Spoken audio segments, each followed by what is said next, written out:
Hi guys, welcome to Unknown Audio, and today we're going to be looking at a mastering technique, something we've not done on the channel before, but this is something I've been using quite a lot recently.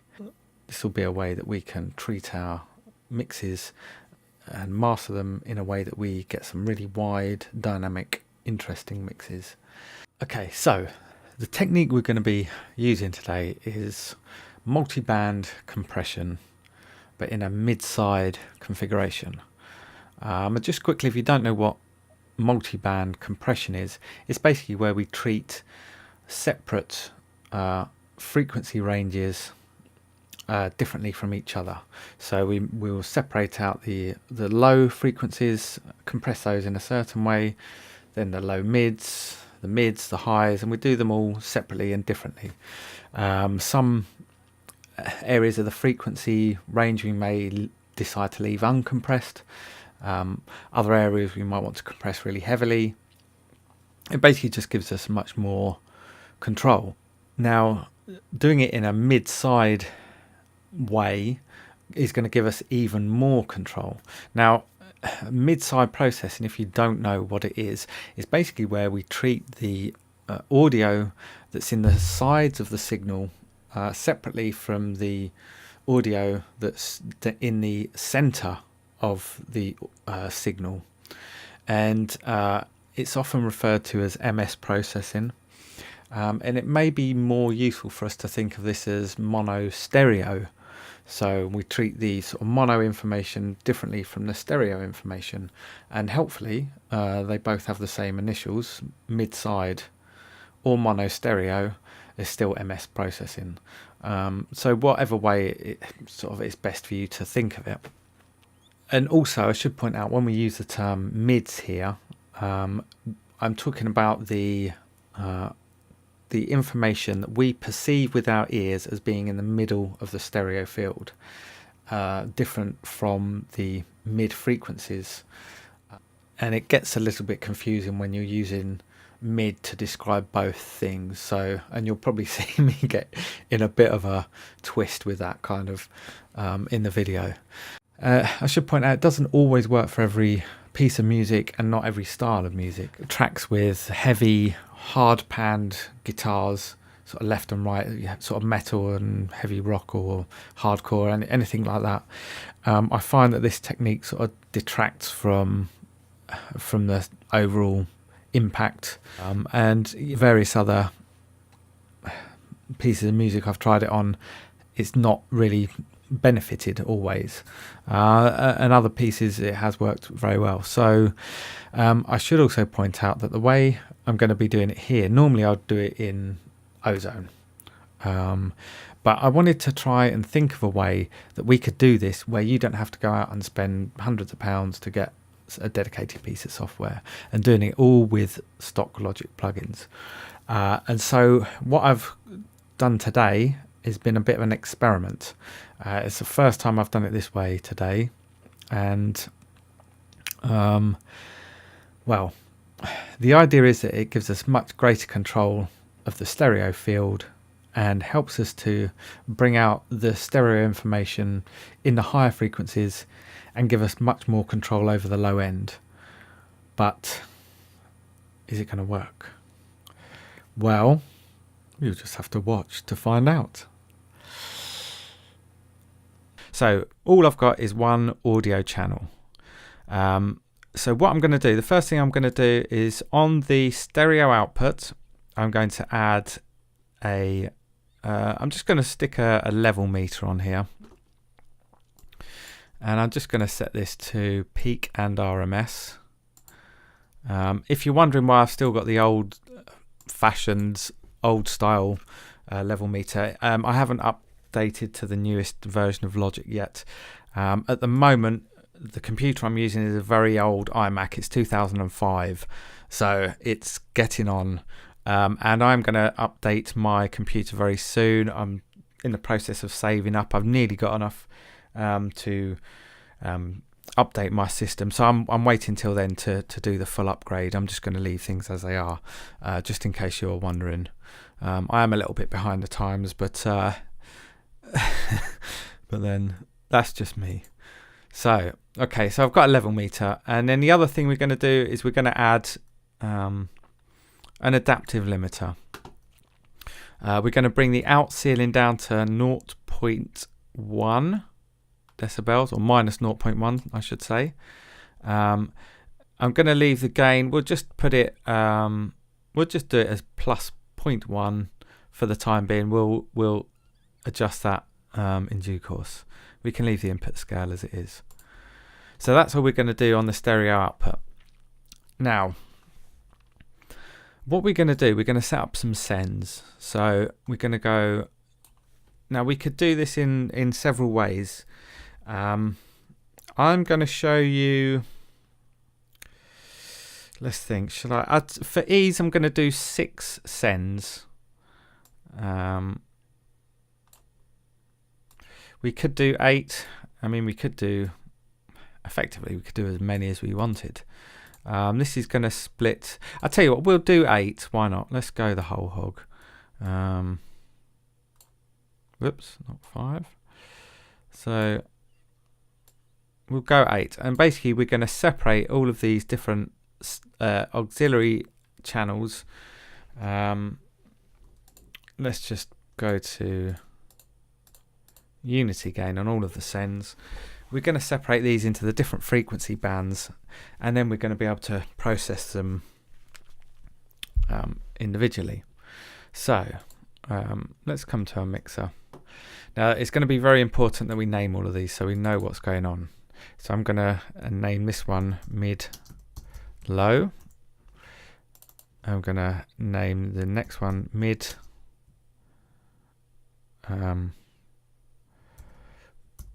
this is going to get a little bit confusing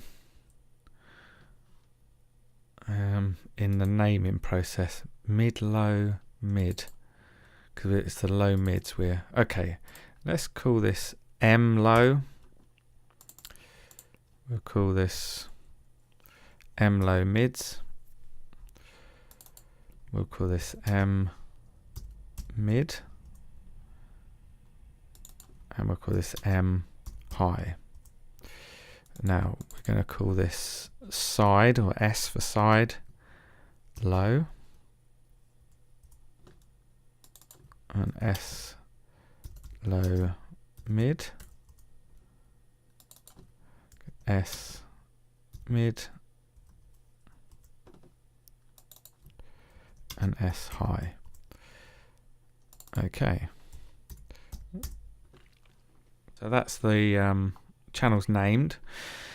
The other thing we need to do on our main audio channel, because we're going to be routing all of the sound of our audio, of our bounced track basically through these bus sends, we don't want the audio going to the stereo output directly from this channel. So we're going to set the output of that audio channel to no output.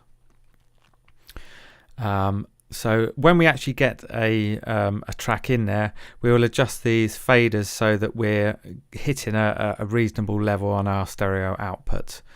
But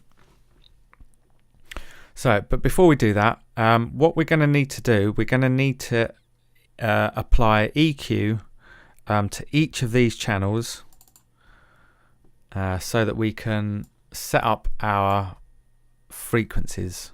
Our frequency bands. And we're going to need to use 2 EQs on each channel. I'll explain why in a minute. So this first one is going to be low.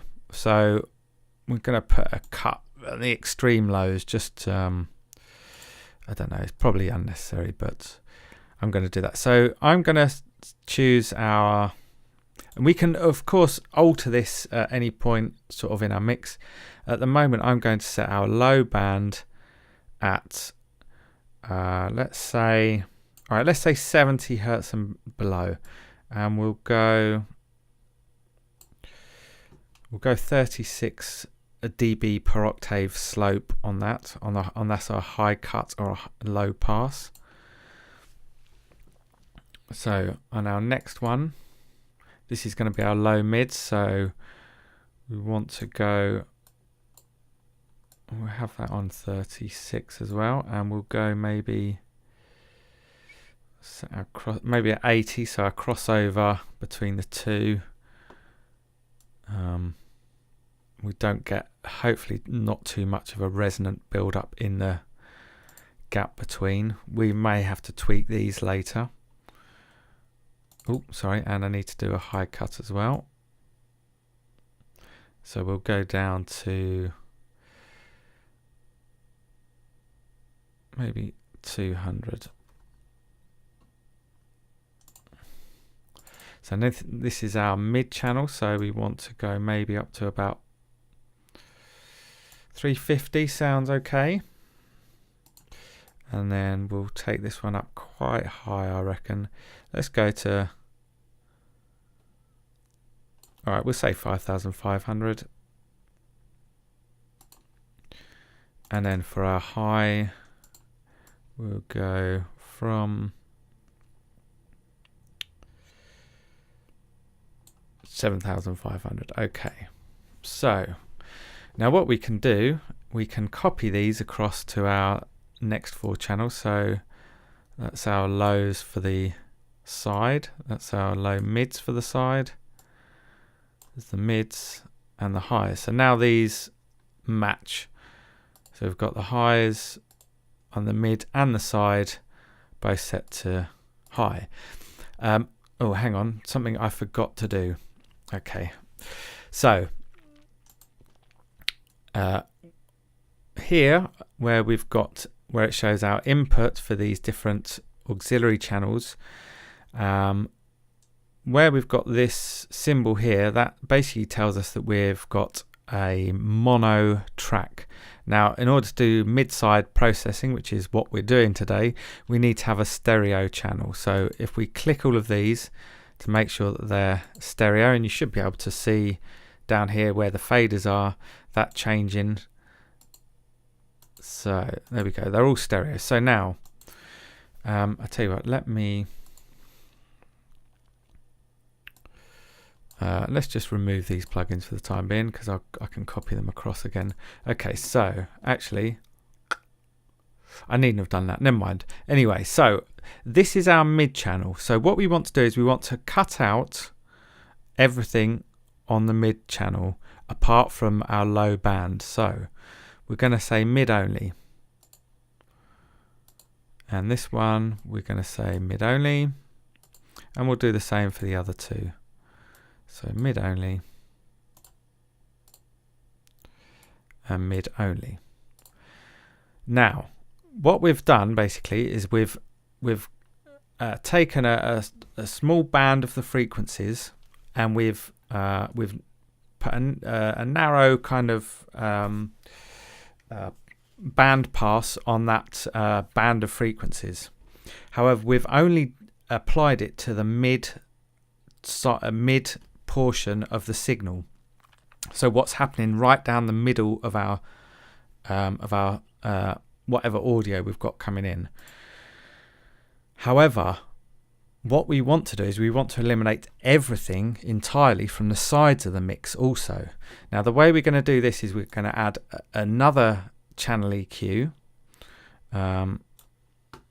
So we're going to do that, and now what we're going to do is we're basically going to set this up to be a side only, and we're going to remove everything. Now the way I'm going to do this, I'm just going to go to extremes. I'm going to drop the gain all the way down, but because it only goes to minus 24 dB, I think we're still going to be getting some information in there. So I'm also going to add a low cut, and we're going to go up to sort of somewhere around there, and a high cut, and then I'm going to cross them over. So basically we should have nothing coming through on the sides, and we should only have mid information. I'll tell you what I'm going to do. I'm going to pause this. I'm going to drop some audio in there so I can actually demonstrate what we're doing at the moment. It may be a little bit easier if you can actually hear what's going on. So bear with me. Okay, so we have our audio track in there now. Let me just find a little bit and we'll just loop it over.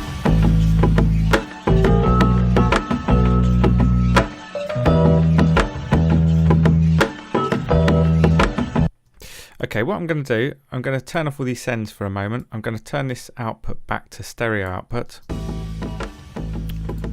To turn the limiter off, and let's just have a look at our level meter. So we're peaking at around -11, -12, something like that. Oh, that's in the intro. Let's go to another section. Okay, so about -4.5-ish. So that's quite a good level. We could go lower if we wanted. I wouldn't want to go too much higher. I think in the mastering process you need to give yourself plenty of headroom. I think this is one of the mistakes I made early on.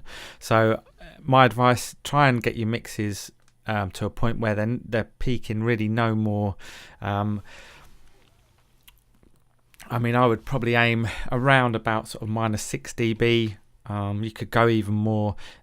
In a way, as long as you don't go too far with it, you're better off having more headroom than less. So let's just see what our RMS is actually.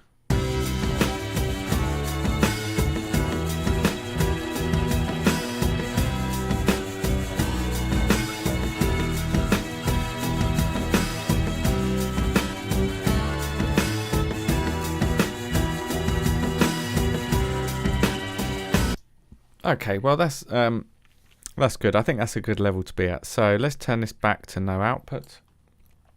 Now what I'm going to do, okay, let's carry on. Let me just show you what I've done with these EQs on this channel. So this is our mid-low. So this is the frequencies down the middle of the audio signal, and we've cut out everything above 70 Hertz down the mid, and we've cut out everything on the sides. So if I just bypass this one on the sides, all of a sudden we can hear that information on the sides. Now if I come back to this one, there we're getting a full mix again. So that's cutting out all of the information in the middle of the track above 70 Hertz. And now when we cut out the sides, all we've got is the low frequencies in the middle. So we're going to we want to do the same with a second EQ. So I'm just going to copy this EQ over for all of these mid channels. So now we've got our low mids. So again, if I bypass this one, we've got the stereo information back, and now we're just concentrating on the mid. And then we've got the that was the lower mids. Now we've got the mid-mids, if you like. Oh dear, it's going to get confusing, I think. Anyway, and then we've got our high frequencies.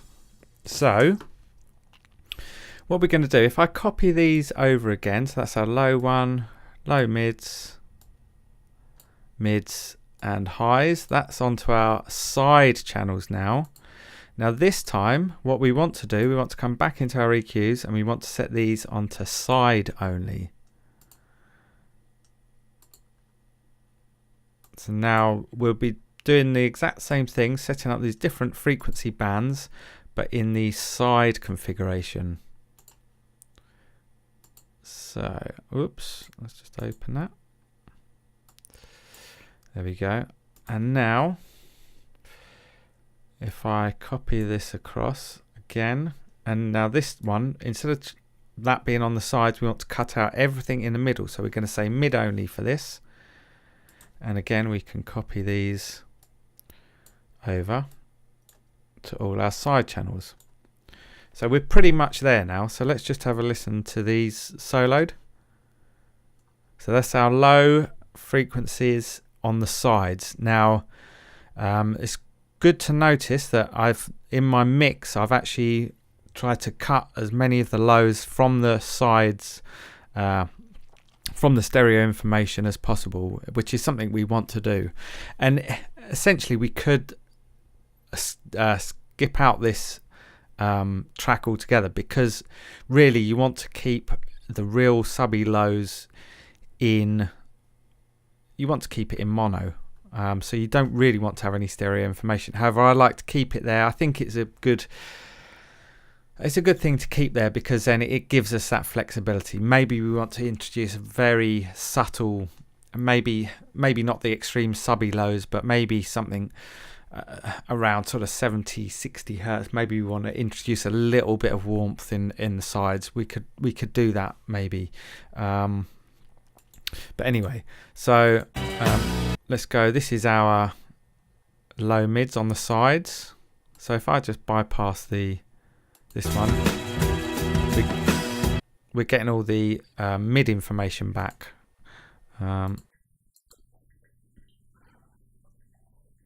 There's our side mids and our side highs. So now all together, let's get our level meter back. And that looks about right. It looks like we're not peaking too high. I mean, if I wanted, I could come in here.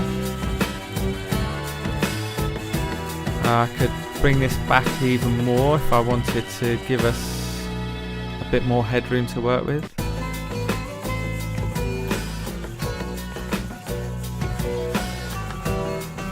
Okay, I'm going to leave it there because I think that's a nice place to leave it. So the next thing, really all we want to be doing from here is to add a compressor to each of these channels. I'm going to stick it on the vintage opto. I'm going to turn the auto gain and the auto release off. And then essentially, I mean, we could obviously use different types of compression on each of these channels. I'm not going to put it on the low sides because essentially I'm going to pretty much not going to be, in fact I'm going to bring the fader down on that entirely, because at the moment I probably don't want any information in the side channels of the extreme lows. Okay, so now it's just a case of adding compression to each of our bands individually, and then we're going to try and blend them all together to give us out the best overall sort of balance in the mix. So let's start with our mid lows. And in fact, let me, if I can see it, I'm going to turn on the limiter and I'm going to push some gain up because it's going to help us hear what we're doing. And we're going to be boosting the gain on this anyway, so we might as well do it now. Okay.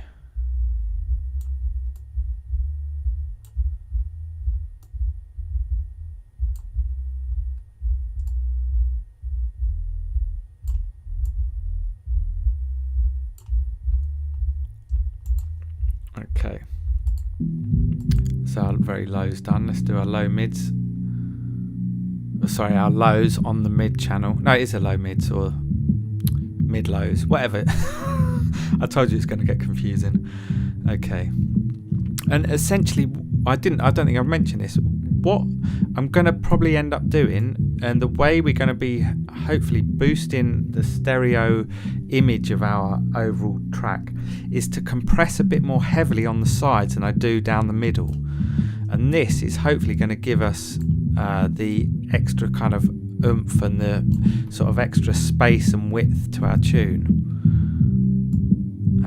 Also, I like to have, one reason I like to have extra headroom is it so that I can sometimes push the makeup gain or the output gain of the compressors up a little bit if I feel I need to, I've got somewhere to go with it.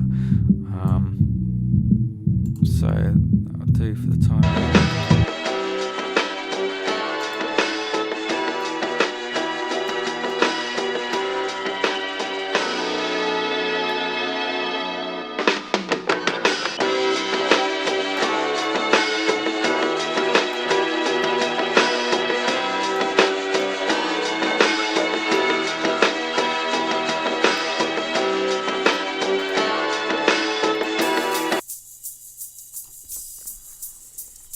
Okay, now with the highs.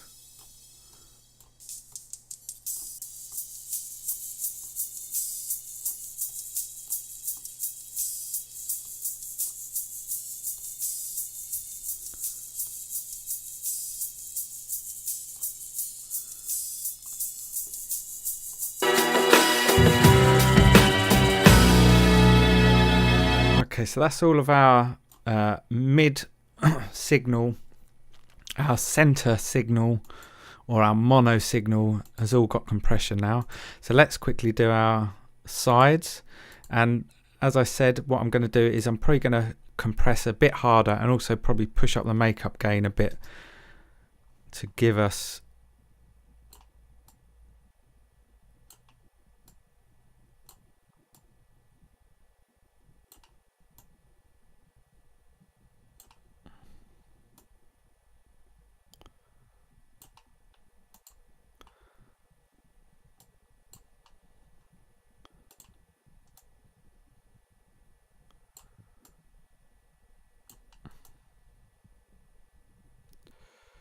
I don't want to be too heavy-handed.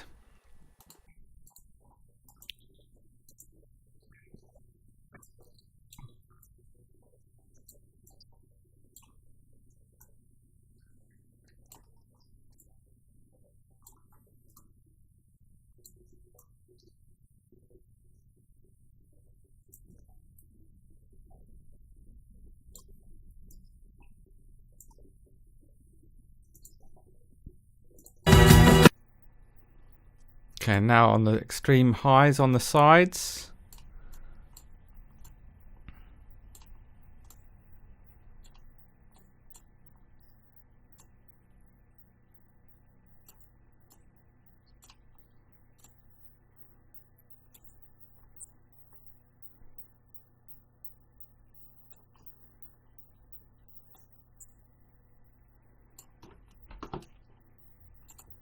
Okay, and let's have a listen.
I might just add a.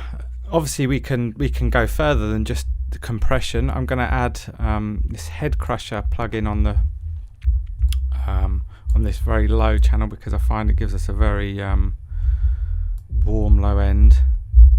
The only problem is we have to be really careful with this. So what I'm going to do is I'm going to drop the gain down on the master of the first EQ, just so we're not clipping too much. Push the low cut up.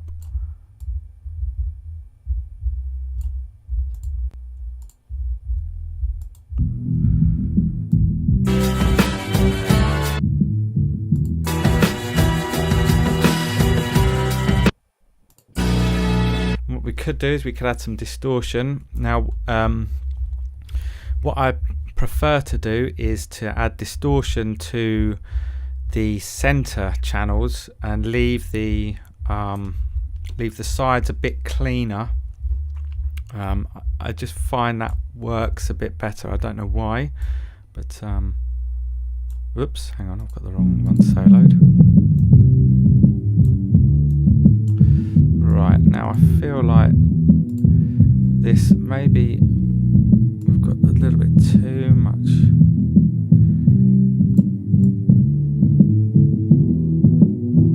I may just change the crossover points. This is something that you'll probably need to experiment with, and it might be it's probably most likely going to be different for every mix that you do. But doing things this way, as convoluted as they seem,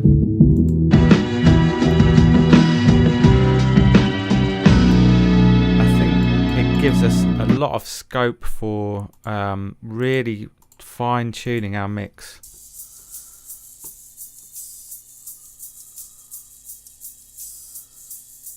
Let's just have a listen to... Oops, not that one. Sorry, I want that EQ open.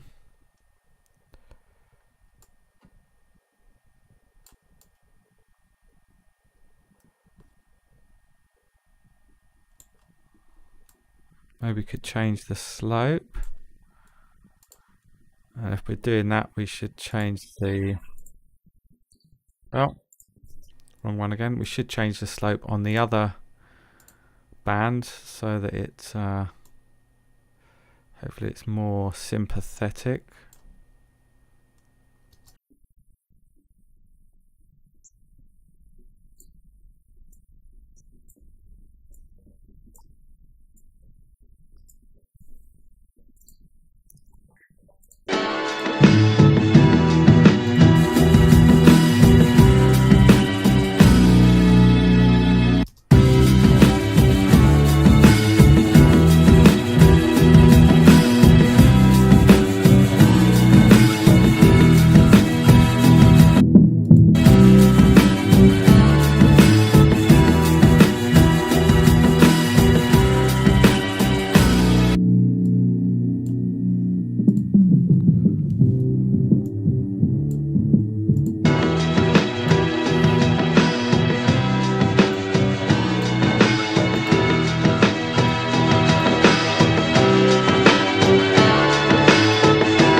Okay, so we've been tweaking that for a little while. Let me just quickly, if I we'll have a demonstration of without the processing and with.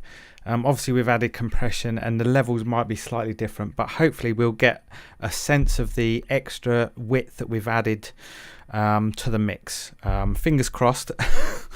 Here we go. Let's see if so let's go without first. Let's turn this back to stereo output.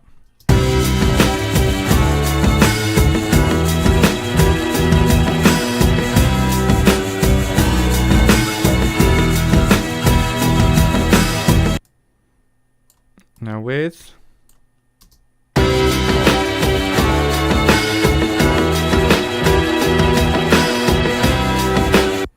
Okay, I feel like we're losing some of the bottom end. Let me just do that again.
Feel like I want that to be even wider, so what I might do is add a sample delay.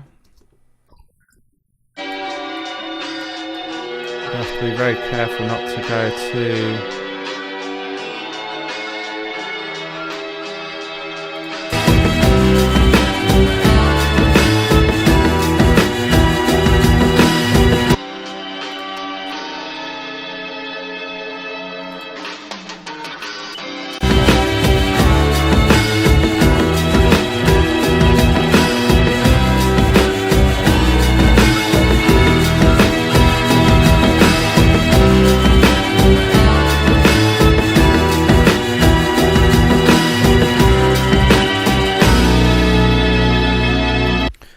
Okay, let's do an A-B.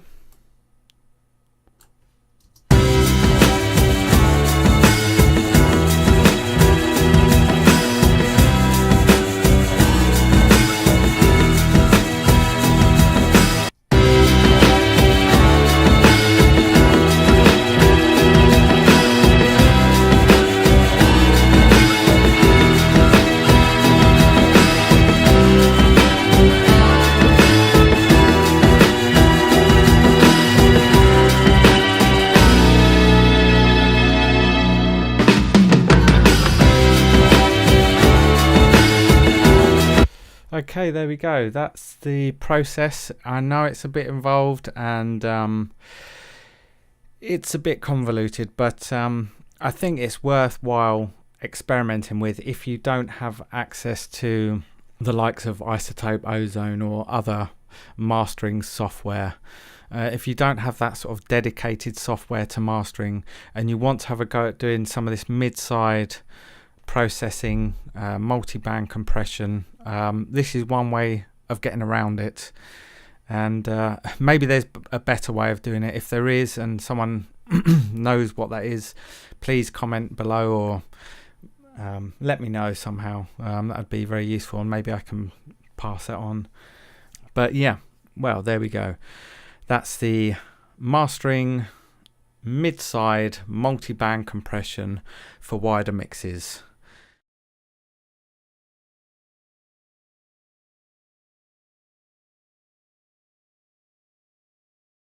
Hi guys. Okay, so I wasn't really happy with how that experiment came out. The process, it can work. It just doesn't work on every mix, and I feel like the track that I tried it with, I've just spent probably the best part of an hour just trying to tweak it, and I can't really get it to do what I was hoping it would do. And maybe if I spend long enough, I could find the right balance of everything to get it to really work. But it's not really doing it for me, and I wasn't happy. So I just want to show you something. This is something I worked on earlier before I started recording the video, and this was just really for me to experiment and just for proof of concept, basically, just to see if this convoluted method of doing mid-side processing would actually work. So what I'm going to do, I'm going to play you this. This is a different tune, and it's a much less finished production, and it's also a much less busy kind of production as well. There's a lot of instrumentation going on in that other tune. And I think it's just causing too many conflicts, and I quite like the balance I had with that other mix anyway. I think there was quite a nice stereo image with it, and I think trying to push it any further excuse me, trying to push it any further was doing it a disservice rather than doing it any benefit. So here we have what I was working on earlier, exactly the same concept, slightly different in the fact that I'm only working on 3 bands per side, if you like. We've still got the mid channel and we've still got the sides, but we've only got 3 frequency bands on each of those. I did add a few extra plugins. We've added sort of distortion plugins. That one on the very low. This one on the mids, on the mid channel. We've also got distortion on the high mids. So this is the center frequencies, the center channel. God, it's really hard to describe these things. So the center high channel. Then we've got on the side mid, I've added this Roth Air plugin, which gives us a little bit more content in the higher frequencies. And for the side highs, I've got a bit of chorus. Okay, so what I'm going to do, I'm going to disable all these. I'm going to put the stereo output back on here, and let's just have a listen to this mix as it was.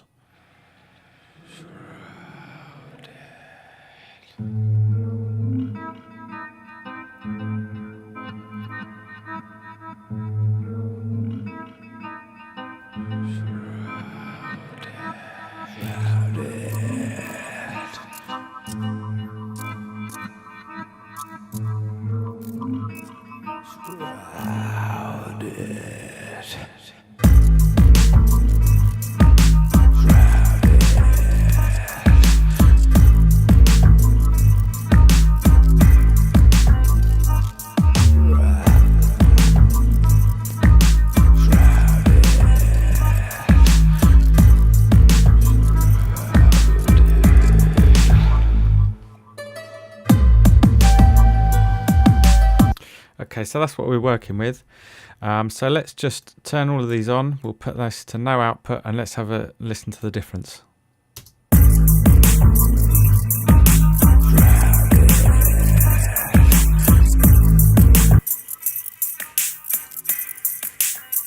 Feel like there's a little bit too much distortion.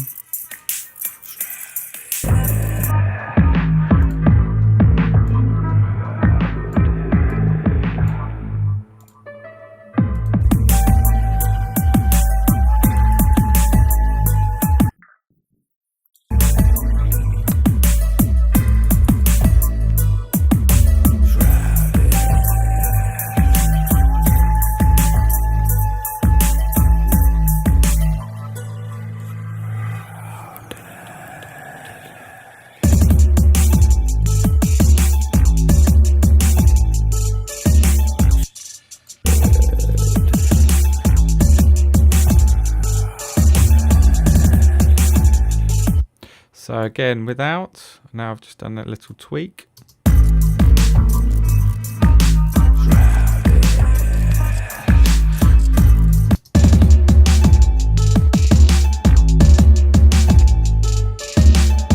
And with.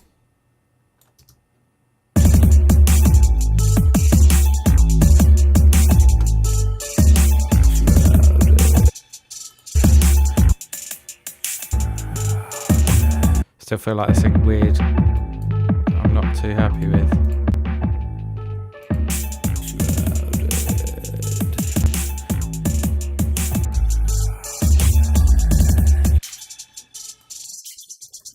I think it's that.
Whoops.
Okay, I'm still not sure that's working.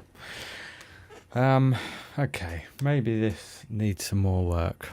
I think the concept is okay. In application, it doesn't seem to be working at the moment. I thought it was earlier when I listened to this.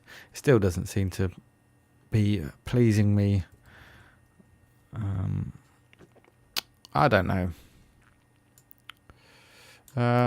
Well, maybe this back to the drawing board on this one. Maybe it's something you can have an experiment with. Maybe it just spark a few ideas of different ways of trying to get around certain problems, or finding different ways of doing things. I definitely think using a dedicated mastering bit of software that allows you to do mid-side processing is a lot easier, and if you've got the money to spend on that kind of thing, it's probably well worth it. I was trying to come up with a solution that that will work without the cost of investing in that kind of software. And maybe we can, by this demonstration, maybe we can see where that money would be spent, because this has been not the most successful. I think there's definitely, I think it could definitely produce some good results, but there's so many possibilities with shaping the sound, getting all the crossovers. It's very difficult to control phase issues. It's very difficult to avoid getting resonant peaks. It's problematic. So maybe this is not the best solution. But, well, there you go. It is what it is. And maybe it will give you, some of you guys, some ideas. Oh well. We'll be back another day, hopefully with something a bit more successful.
Hi guys, welcome back. I just wanted to bring you back to this project, this tune I was working on.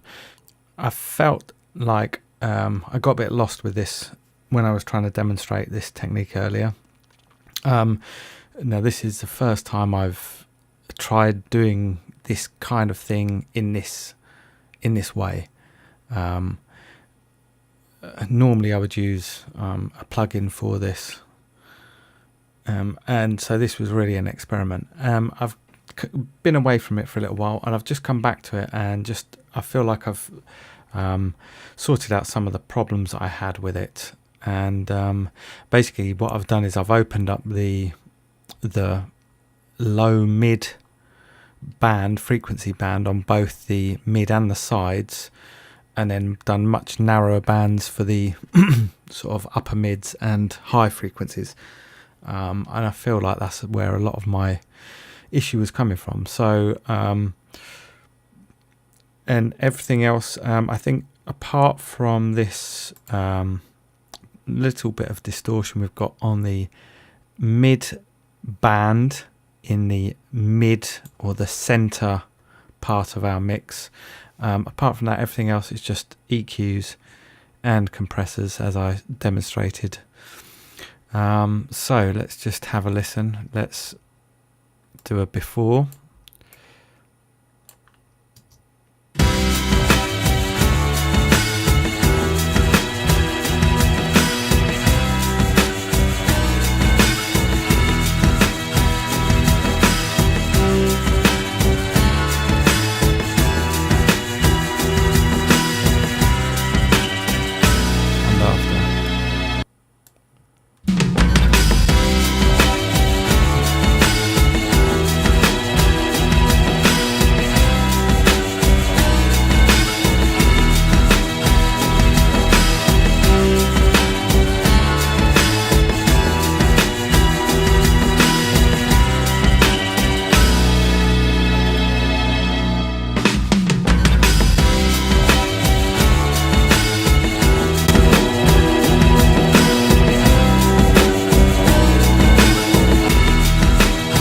Point out also I've got an EQ on this final output channel. I may just let's just tweak this, because I think that's we could get this sounding a little bit better as well.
Let's just give you a little different section of the song to listen to.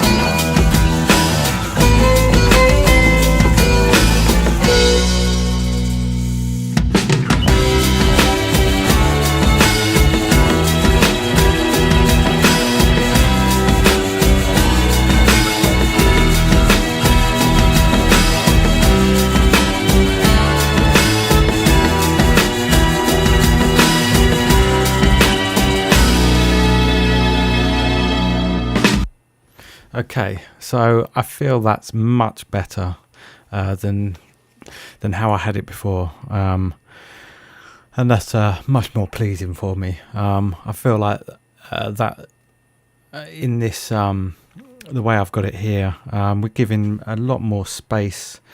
It seems to open up. It's brought the track to life quite a lot.